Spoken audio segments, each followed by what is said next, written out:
When I went to pick up my daughter from school, the teacher said, "Your ex-wife already picked her up. I'm not even divorced." For a moment, those words didn't make any sense. They just hung there, echoing between us, while everything else faded, voices from the hallway, the hum of the fluorescent lights, even the chatter of children getting ready to leave. None of it mattered anymore. What? I asked, blinking like maybe I'd misheard her. "I'm sorry, what did you say?" She frowned, as if replaying the moment herself. "She said she was your ex-wife. She had ID, signed the pickup form, and Emma left with her about 10 minutes ago." I laughed, one of those short, nervous sounds that comes from disbelief rather than humor, but fear hit me almost immediately afterward. "That's not possible," I said. "That can't be possible." Before I could even process it, my body was already moving. I left the classroom and almost ran down the hallway toward the office. People were turning to look at me, their faces curious, but everything blurred past. The air smelled of crayons and dust and floor cleaner. My heartbeat drowned it all out. The school secretary was on the phone when I reached her desk, hand shaking, eyes wide. "Yes," she was saying. She knew his full name and his number. No, she didn't seem nervous. She even mentioned his car model. I think she said he texted her. I stepped closer, trying to stay calm. "Who did she talk to when she came in?" The secretary looked up at me, like she was only now realizing I was the father in question. Her lips parted, but no words came out. Instead, she pointed to the clipboard on the counter. I grabbed it. There it was, Times, my daughter's name, Times, printed neatly, and beside it, a signature that absolutely wasn't mine. The first letter looped backward, a smooth, confident curl, the same way a practiced hand signs, without hesitation. My chest tightened, my stomach dropping into freefall. "Where's the principal?" I asked. "She's in the conference room," the secretary whispered, her voice trembling. "Call her, right now." In the background I heard the sound of laughter from a nearby classroom, that light, fleeting sound children make when the day is ending and no one wants to go home yet. But all I could think about was the silence between each ring of the office phone. When the principal arrived, she took one look at my face and asked, "What's wrong?"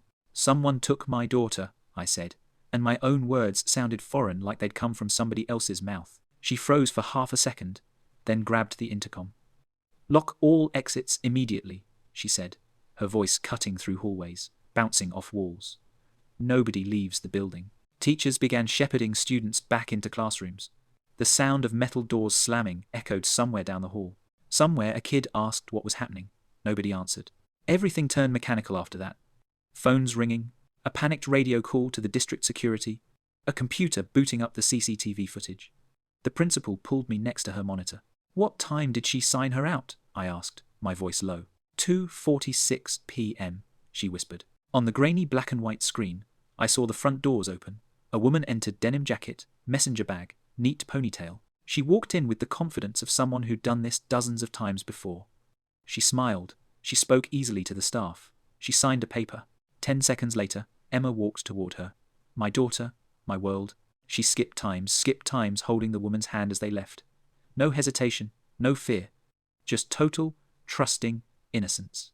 The moment they disappeared out the frame, my breath stopped. Outside the building, a grey sedan sat waiting by the curb. No front plate, a small sunflower sticker on the back window. The woman helped Emma into the front seat, buckled the belt carefully, and waved to someone inside. Then they were gone. The principal stopped the video. Her hand shook slightly. "Do you recognize her?" she asked. I shook my head numbly. "Do you have an ex-partner? A relative? Anyone who might have authorization?" "No," I said. "It's only me." "Could it be a family friend?" "No," I snapped without meaning to. My voice cracked under the weight of it. "She doesn't have anyone else." The principal's hand went to her desk phone. She pressed 3 numbers and said, "We have a possible abduction." Everything after that became fragments, the dispatcher's calm voice, the low murmur of teachers, the sound of a student crying somewhere down the hall. The building felt different now, like the air had thickened, pressing against my lungs. An officer arrived within minutes. He began asking questions, a description of my daughter. Last words I said to her that morning. What car I drove. I answered automatically, every word scraping my throat raw. Then my phone buzzed in my pocket. When I pulled it out, the screen glared at me with a noise. I'll never forget that piercing, shrieking Times, Amber Alert Times, sound that seems to split the entire world in half. Emma's photograph filled every phone in the office. Teachers gasped when they saw it. That bright school picture, her gap-toothed grin, the same one taped on our refrigerator, now part of a national emergency notification. I wanted to throw up. She left only 15 minutes ago, the officer said. She can't be far. I felt like my body was moving without me. Phone still in my hand. Heart somewhere behind me. Every single synapse trapped between disbelief and terror. From the corner of my eye, I saw the principal watching me. She wanted to say something comforting but couldn't find words big enough for this. Nobody could. I looked at the screen again and whispered, mostly to myself, "That's my daughter." The officer touched his radio. "Grey sedan," he said into it. "No front plate. Possible abductor. Westbound route confirmed." And in that moment, the world surged back into motion. The noise came rushing in all at once, sirens starting somewhere outside, doors slamming, police yelling codes I didn't understand. I was already walking toward the door before anyone told me to. I didn't even grab my jacket. I only said one thing. "Call the police," I told them. And someone whispered back, "We already did. We already did." Those words hit me like a second heartbeat, loud, uneven, urgent. By the time the officer gestured toward the exit, my feet were already moving. The world outside the school had changed. Patrol cars lined the curb, radios chattering through static. The air smelled like gasoline and rain, even though the sky was clear. One officer guided me to the back seat of a patrol car. "You'll ride with me, sir," he said, then keyed his radio. "Grey sedan, sunflower decal, likely westbound on County 12, amber alert active." The car jerked forward, siren wailing, and the elementary school fell away behind us. I watched it shrink in the mirror, the place that used to mean safety, until it vanished behind houses and trees. Inside the cruiser, everything buzzed. The dispatch crackled, other officers relaying updates. "West exit confirmed. Speed 50, no pursuit yet. Eyes open for female, mid-30s, denim jacket." I sat gripping my knees, half folded over, trying to breathe in rhythm, with the flashing blue lights sliding across the dashboard. "She's 7, I said to no one in particular. "She's scared of loud noises. She likes chocolate milk after school. If she cries, she hiccups." My voice broke on the last word. The officer didn't interrupt. He just drove faster. We turned onto County 12. The open road. Long stretches of asphalt, cutting through fields that looked endless. I stared through the windshield, searching for a glint of grey, a car, a shape, anything. "Grey sedan ahead," the radio barked. The officer flipped on the loudspeaker. "Unit 3, visual at mile marker 14, requesting support." And suddenly I could see it small in the distance, drifting between lanes. The faded sunflower sticker gleamed dull gold in the sun. My lungs seized. That was her. That was times them, asterisk. The officer's hands tightened on the wheel. "We've got one shot at this." I wanted to tell him to floor it, to smash through the space between us, but my voice stuck, because the fear grew bigger than everything, bigger than logic, bigger than the road. What if she panicked? What if she hurt Emma? What if Emma screamed my name, and I wasn't there to answer? The cruiser in front of us slowed gently, boxing the sedan in. Another unit appeared from the other side, a perfect silent choreography of urgency. My perception slowed. Every second, dragging like gravity had changed. The officer reached out, flicking the siren volume down until only a low pulse remained. "They don't need to know you're here yet," he said softly, almost like a friend. "We end this quiet." Up ahead, the sedan's brake lights flicked on, then off. My heartbeat counted every flicker. The girlfriend, the kidnapper, realized. She turned into a small gas station across from an old diner, pulling beside the ice machine. Officers surrounded before I could blink, drivers stepping out, hands steady on holsters. Someone shouted commands I couldn't distinguish. The woman in the driver's seat froze. I looked through the windshield and saw her face for the first time. Calm, almost gentle, tilted slightly toward the sunlight, like this was all inevitable. Then movement. A tiny head in the rear window. A ponytail. Asterisk. Emma. Asterisk. My hand went to the door instinctively. The officer grabbed my arm. Wait for signal, but patience splintered. The second the back door of that sedan opened, I was already halfway out of the cruiser. The asphalt was hot beneath my shoes, the sound of my pulse louder than the sirens surrounding us. "Daddy!" It was the voice. I'd been holding my breath, for small, terrified, but alive. The woman stepped backward, her arms lifting automatically, palms outward. I didn't even see her expression, because my daughter was running across the small stretch of parking lot, hair flying, backpack straps flapping like broken wings. I dropped to my knees just as she reached me, her arms locking around my neck. She was sobbing so hard, her words came out in gasps. She said, you told her to pick me up." I held her, rocking without thinking. "No, baby. No. I'd never. You're safe now. You're safe." The rest of the world blurred out completely. Sirens became background noise, officers' voices, the car, none of it meant anything. just Emma's heartbeat pounding against mine, proof of life. After what felt like forever, an officer gently pulled us aside while another pair approached the woman. She didn't fight, she didn't shout. She just sat down on the curb like she'd been waiting for this moment from the start. I watched as they cuffed her hands. She kept repeating something softly. The words took a moment to form through the noise. I just wanted to take her home. Then silence again. Back at the station, the lights buzzed overhead like a migraine. Report forms, signatures, voices murmuring questions, description of the suspect, timeline, last conversation. I kept Emma on my lap through all of it. Her fingers dug into my sleeve every time someone moved too quickly.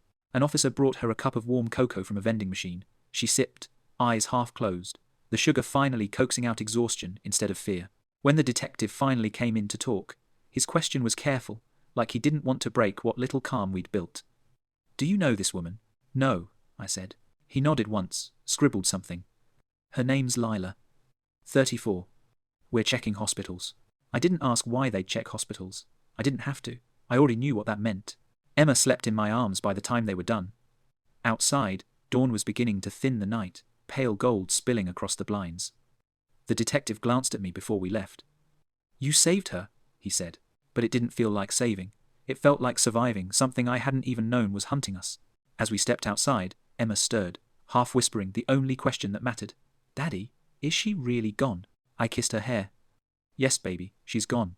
The truth was, I wasn't sure I was saying it for her or for myself. When I buckled her into the back seat and shut the door, her tiny hand pressed to the glass, palm open. For the first time that night, I exhaled fully. I leaned against the car, watching the sunrise light spill across her sleepy face. And for one fragile, perfect moment, the world held still. The world always looks different after a crisis ends. Same streets, same air, but thinner, quieter, like the noise burned away overnight. By the time I got home from the station, the sky had lightened to that soft grey before sunrise. Emma was asleep in the back seat, her head tilted against the window, a faint trace of chocolate on her lip from the cocoa the officer gave her. I carried her inside like she was still 5 years old, even though she'd insist she was too grown for that now. She stirred, mumbled something, then fell asleep again before I set her down. For hours I sat in the hallway outside her room. Every sound magnified, the night creaking, the fridge hum, the quietest rustle of her blankets. I didn't dare close my eyes. Every time I tried, I saw that sunflower sticker flashing in my headlight, that hand guiding her away. When morning finally took shape, I checked the locks again. Twice on the front door, twice on the windows. My phone buzzed constantly, detectives, family, the school, everyone wanting details. I ignored most of them. By 9 a.m., an officer came by to take an additional statement.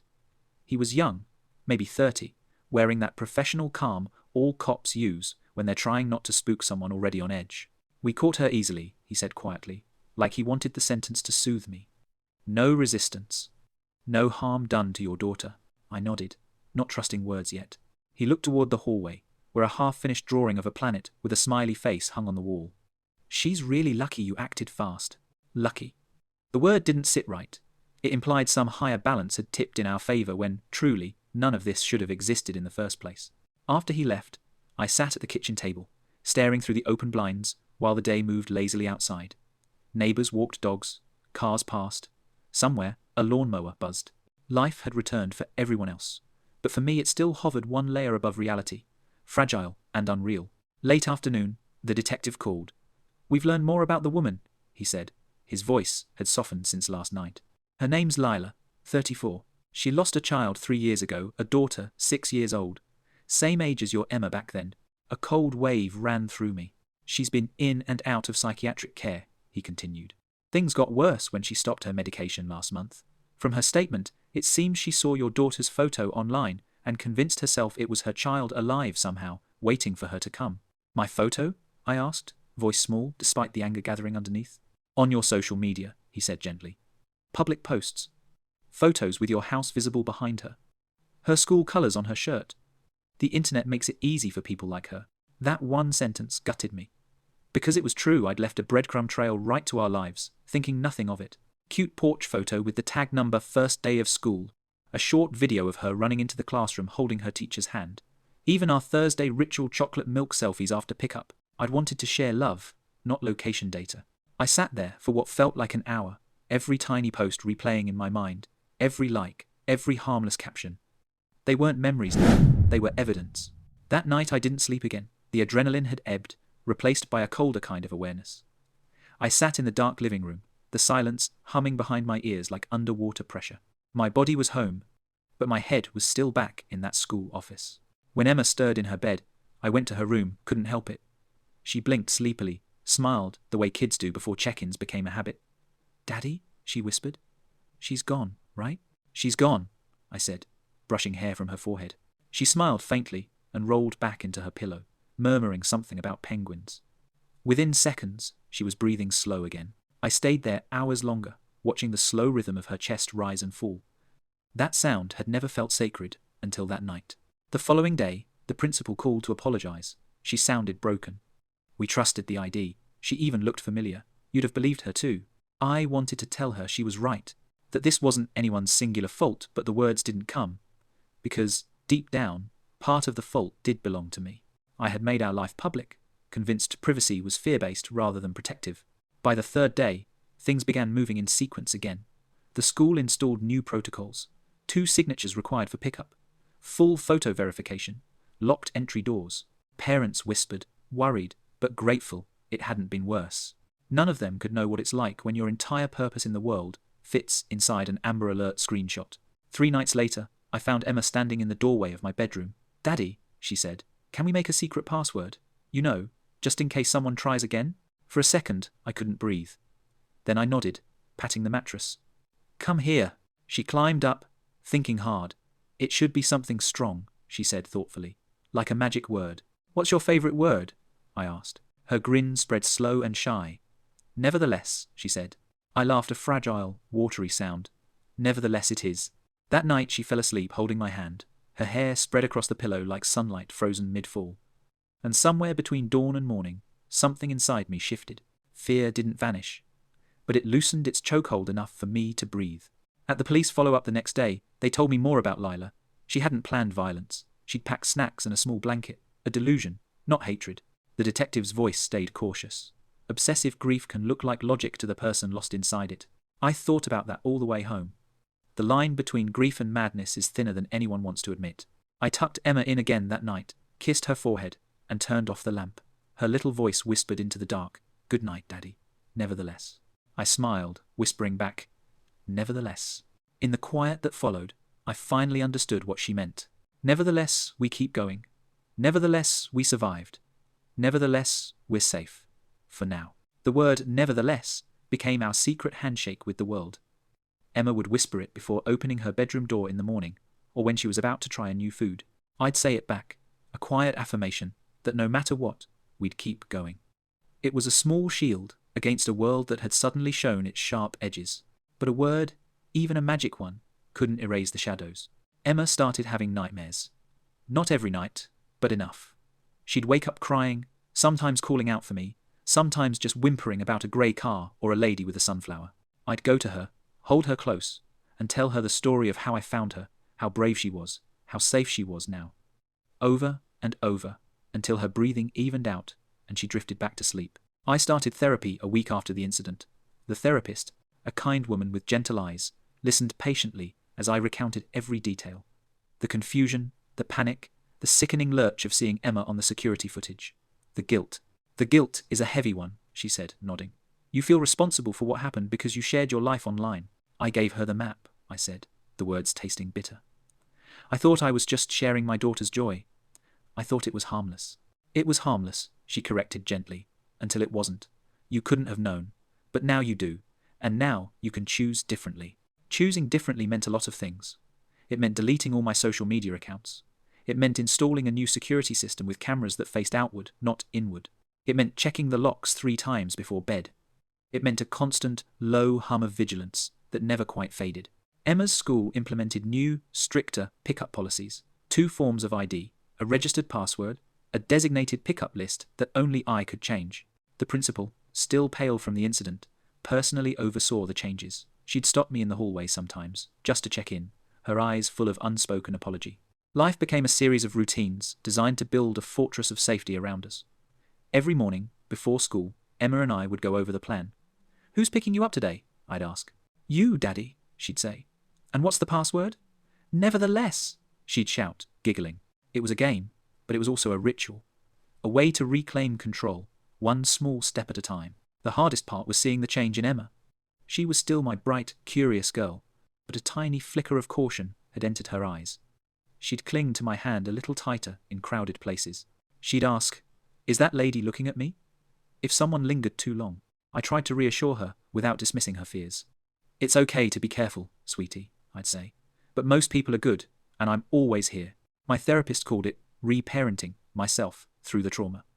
Learning to trust the world again, even when it had shown its capacity for darkness, it was a slow, arduous process. One evening, Emma was drawing at the kitchen table. She was sketching a picture of our house, but she'd drawn a big, thick fence around it, and a guard dog with a superhero cape. "That's a very safe house," I commented, trying to keep my voice light. She looked up, her brow furrowed. "It has to be, Daddy, so no one can get in." My heart ached. This was her new normal. This was the world she now understood. I spent hours researching online safety, privacy settings, the psychology of delusion. I wanted to understand Lila, not to forgive her, but to comprehend the forces that had driven her to such an act.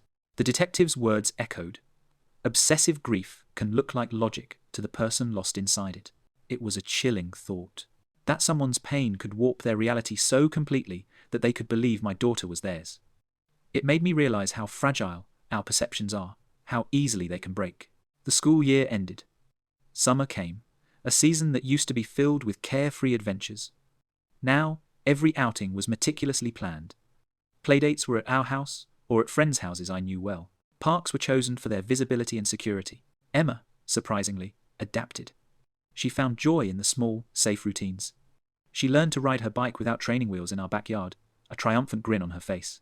She built elaborate blanket forts in the living room, her own safe spaces within our safe space. One night, as I tucked her in, she looked up at me, her eyes clear and bright. "Daddy," she said, "I'm not scared anymore. Not really." A wave of relief washed over me so profound, it almost brought me to tears. "That's wonderful, sweetie," I whispered.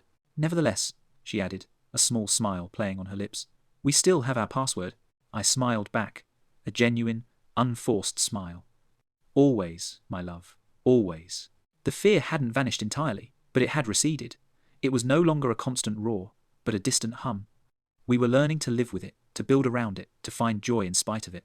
And in that quiet moment, I realized that healing wasn't about forgetting what happened.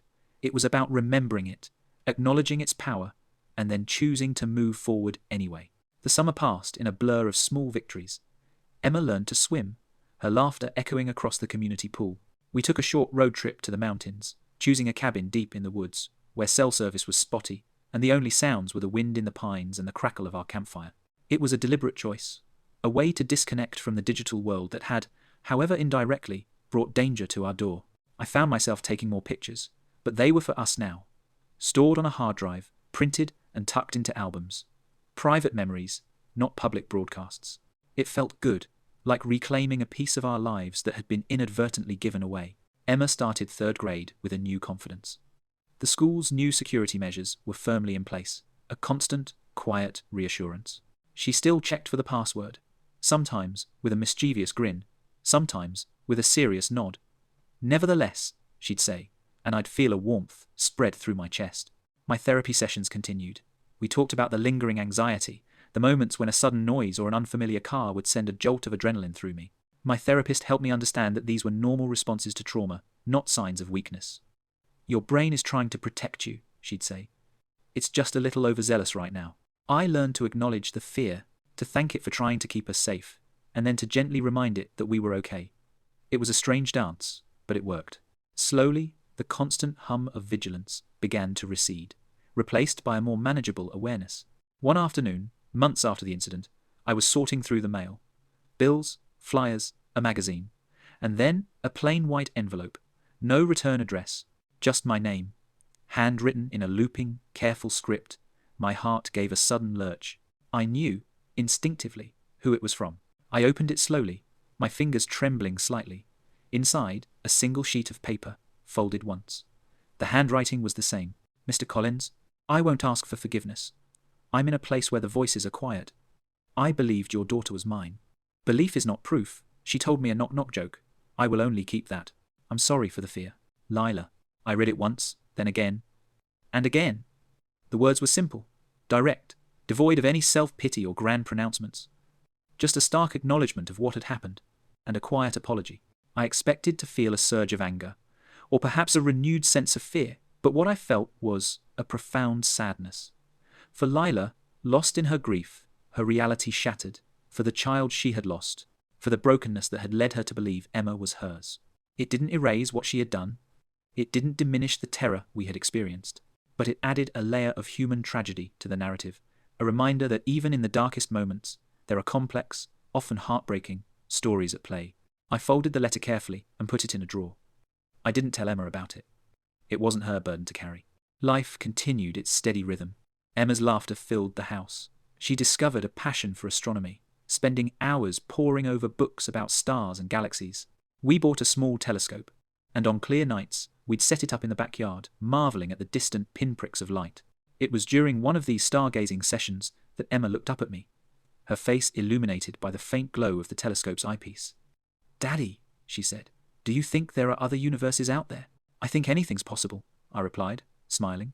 "Nevertheless," she added, a thoughtful expression on her face, "this one's pretty good." I hugged her close, inhaling the scent of her hair, a mix of shampoo and night air.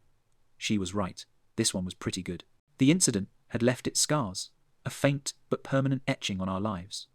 But it had also forged something new, something stronger, a deeper appreciation for the quiet moments, the simple joys, the unbreakable bond between us. We learned to live with the memory, not to be defined by it, to acknowledge the fear, but not to let it dictate our choices, to build a life that was not just safe, but also full of wonder and connection. And in the quiet hum of our rebuilt world, the word nevertheless continued to echo, a gentle reminder that even after the storm, the sun still rises. Night has become quieter again, not silent, not empty, just peaceful. The air no longer hums with alarm, it just breathes. The world, somehow, has settled back into itself. I still check the locks every night. Old habits die hard. But it's not fear that drives me anymore. It's routine. A private ceremony of care. My therapist calls it ritual safety. I just call it love, disguised as preparation. Emma sleeps soundly these days, sometimes with her curtains open, so the moonlight can fall across her room. I used to shut them tight, a reflex against a world that once took too much. Now I leave them open not as an act of defiance, but of faith. Let the light in, I tell myself. That's how healing finds its way home. The letter from Lila stays folded in my drawer. Every so often, I take it out, touch the edges, read the sentences again. I still don't understand everything that happened, how grief can stretch someone's reality until it tears. But I've learned that understanding isn't the same as forgiving. Sometimes it's about acknowledging the pain, both theirs and ours, and setting it down between us, instead of carrying it alone. I never reached back out. I didn't need to. The letter wasn't an invitation. It was a closing statement. She needed to apologize more than I needed to answer. That, too, is part of healing, knowing when the silence means enough has been said. The months turned into years. We moved into a new house, not out of fear, but as a choice to start fresh. The neighborhood is full of children. Mornings bring the chatter of bikes and the smell of coffee from the porch. Normalcy. Something I once thought I'd never find again. Emma's password habit never faded completely. Even now, when I pick her up from school, she grins and says, "Password?" And I answer, "Nevertheless." The teachers chuckle when they hear us, thinking it's an inside joke. They're right, in a way. It's the joke that saved her life. She's older now, taller. Her laughter has changed pitch. It sounds more like her mother's every day. Sometimes I watch her walk ahead of me and wonder how much she remembers. Trauma has a strange half-life. It dims, but never dies completely. Yet, she carries herself without that old fear. She's learned what safety feels like again, and that's enough for me. I've spoken in a few parent groups since then, quietly, anonymously. I tell other parents what I learned the hardest possible way, that privacy isn't paranoia, that we build digital windows into our lives and leave them open to whoever wanders by. I don't preach, I just share. If even one parent decides to close their curtains a little tighter, maybe that counts for something. There are days when I think of the woman in the denim jacket. In some strange way, she reshaped our lives. Not by choice, not in kindness, but still the ripple exists. Because of her, I live more deliberately. Our family sees each other more clearly. Fear forced us to rebuild, and in rebuilding, We found strength we didn't know we had. It doesn't justify what she did, but it does give its shape a place in the larger picture of who we became. One night, Emma asked me, "Daddy, do you think she's still sad?" I paused before answering. "Maybe," I said, "but I hope she's getting better. I think everyone deserves a chance to get better." She nodded, thoughtful. "You think she misses her little girl?" "I think she does," I said softly. "And I think that's why we forgive in our hearts, even if we don't forget. Because sadness needs somewhere to go." Emma smiled, satisfied with the answer, then said, "Nevertheless." It made me laugh, the way she always circles back to that word, like a compass needle pointing home. We still have moments where the past taps against the present, like a soft knock on glass. A familiar street corner. A car that looks a little too grey in the rearview mirror. But those knocks aren't monsters anymore. They're reminders. Proof that we're still here, still growing past it. Sometimes, late at night, I'll step outside. The world sleeping around me. The air feels endless. I think about all the versions of myself that existed before that day, the careless one, the naive one, the devastated one. And then the one who learned how to live with fear without surrendering to it. Healing didn't come in waves, it came in whispers. A quiet morning where I didn't check the door twice. A moment when Emma laughed from another room and my body didn't flinch. A time I spoke about what happened without shaking. Each of those moments stitched the whole a little smaller, the air a little warmer. I keep telling myself that freedom doesn't sound like sirens or applause. It sounds like dishes being washed, laughter over homework, a child's door closing softly for sleep. It's ordinary. It's earned. It's the return of the small things we used to take for granted. And love, real love, isn't a grand rescue. It's staying right there, day after day, when the world feels fragile and strange. It's rebuilding the same house from the inside, and vowing never to let it crumble again. Some nights, when the stars are clear and the world feels kind, Emma takes out her telescope and points it upward. "You think they can see us from way up there?" she asks. "Maybe," I answer. "But even if they can't, we can see them." She nods, eyes reflecting starlight. "Nevertheless, they're beautiful." I smile, and something inside me settles. That word has carried us through everything, every fear, every echo, every dawn after darkness. It began as a password, a barrier between us and harm. Now it's become a bridge, connecting who we were to who we are. When people ask me now what keeps me steady, I say it without thinking. Nevertheless, because it's more than a word. It's the story of surviving, of healing, and of refusing to let fear have the final line. And if love has a language, this is ours, quiet, persistent, unbroken. Nevertheless.